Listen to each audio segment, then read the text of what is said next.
When I'm in the mountain, I know I'm exactly where I need to be. It's where my soul is really at peace.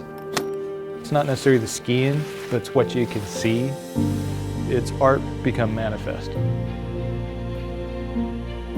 The mountain is beautiful, but very unforgiving if it goes wrong, tragically sometimes. Same with IT. You can get breached, your stuff can get stolen, your environment can crash. One of the things I always kind of keep to heart is IT and National Ski Patrol. There's a tremendous amount of training that always goes on. So it's all preparing for an eventuality that you're going to have to face. The minute we interviewed Chris, I knew that he belonged to IES. He's a little crazy, but he has a great heart and he wants to contribute. When I first started, one of the things they told me is we want you out in the offices, once a month or a couple times a quarter.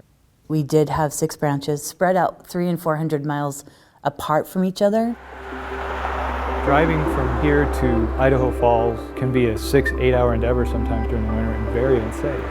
Voracious weather, ice storms. And I said, you guys do this?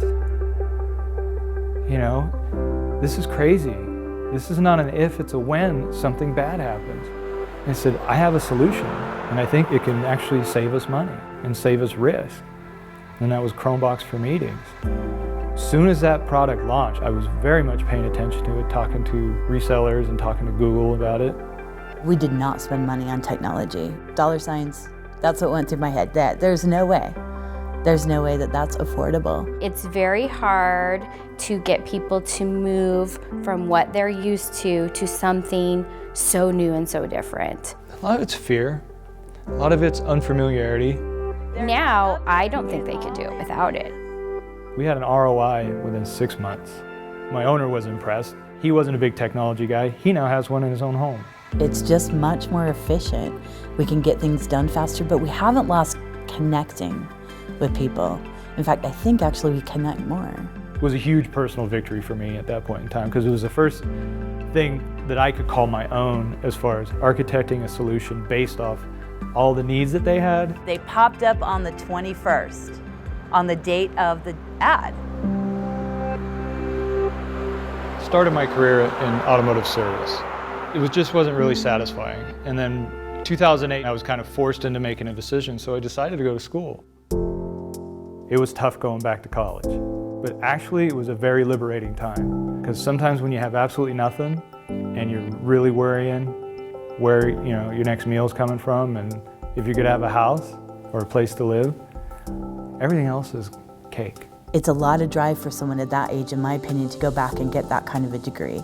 That meant he loved it, that meant his interest was there. At that point in your life, you get to choose what you want to be, and he chose that. Hey, lock the door. Can someone come unlock it, please? When Chris came around, the servers were dying and they were so loud. I mean, it was like when you started one of them servers up, it was like a jet engine.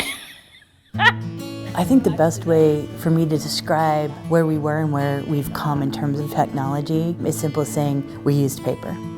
IES went from that paper to looking to being the cutting edge in our industry. I don't know if we ever saw ourselves like that. With the ability to move to cloud and not worrying about your server architecture, you're now more strategic.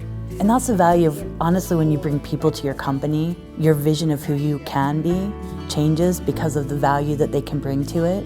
And he's brought that to IES. Always worked hard, always struggled. Now it's really paying off. I'm working with a great bunch of people who trust me, who allow me to be the best thing for them, which is the perfect recipe. I think what he brings will be able to help us get to the next level.